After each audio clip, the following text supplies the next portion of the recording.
این چند ساعت باید بمونه؟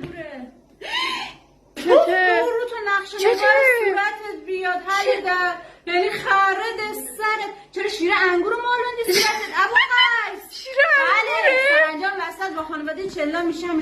تو عقل نداری؟ خودت گفتی. خب خودت گفتی. شیر انگور گفتم روغنه هست مال دختران اینو میگی؟ آره گفتم اینو بزن صورتت ته پله. خودت اشاره دادی. تو تایفر با فتنه فسادی میریزی به هم، بعد نمیدونی این چیه پشت. بابا احولم کنی که خودت گفتی دارم میگم. نگاه کن دم کم جیغ و جه کن، خدا شاهده. چه لنگ بکنم تو حلقه چه گپی آب بخورم. دیوونم کردی. چطور بزرگ میکردم بهتر از تو بود.